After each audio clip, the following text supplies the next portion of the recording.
வணக்கம் நண்பர்களே. இன்னைக்கு நம்ம வெத்தலை வெள்ளிக்கிழங்கு அறுவடை தான் பார்க்க போகிறோம். வெத்தலை வெள்ளிக்கிழங்குன்னு சொல்லிட்டு முருங்கை செடியை காமிக்கிறேன்னு நினைக்காதீங்க.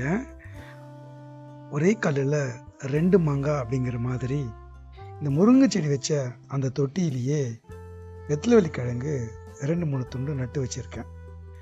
கொடியெல்லாம் நல்லா வந்து அதெல்லாம் காஞ்சி போச்சு. காஞ்சி போனதை கட் பண்ணி போட்டுட்டு அப்படியே மறந்துட்டேன். நிறைய பிஞ்சு வச்சுருக்கு.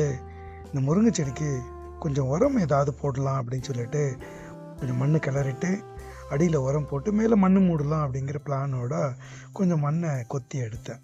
உள்ள ஏதோ கிழங்கு தட்டுப்பட்ட மாதிரி இருந்தது. அப்போ தான் ஞாபகம் வந்தது, இது வெள்ளி கிழங்கு வச்சோமே, மறந்துட்டுமே அப்படின்னு சொல்லிட்டு பார்த்தா ஒரு கிழங்கு எடுத்தேன். சரி, மற்ற இடத்துலையும் கொஞ்சம் செக் பண்ணி பார்க்கலாம் அப்படின்னு சொல்லிட்டு பார்க்கும்போது பார்த்தீங்கன்னா 2 கிழங்கு உள்ள இருந்தது. இன்னும் இருக்கிற இடத்தையும் செக் பண்ணலான்னு இன்னொன்று தோண்டி பார்த்தா 3வது ஒரு கிழங்கும் கிடைச்சிது. கிட்டத்தட்ட 3 சேர்ந்து 5 கிலோக்கு மேலே இருக்கும். இது வந்து கிட்டத்தட்ட 1 வருஷத்துக்கு கிடாதுங்க இந்த வெத்தலை வெள்ளிக்கிழங்கு. இப்போ தண்ணியில் நல்லா அலசி எடுத்து வச்சாச்சு. பாருங்க, ரொம்ப நாள் கெடாமல் வச்சிருக்கலாம். நம்ம கருணக்கிழங்கு எப்படியோ அதே மாதிரி தான் இதையும் சமைச்சு சாப்பிடணும். நன்றி, வணக்கம்.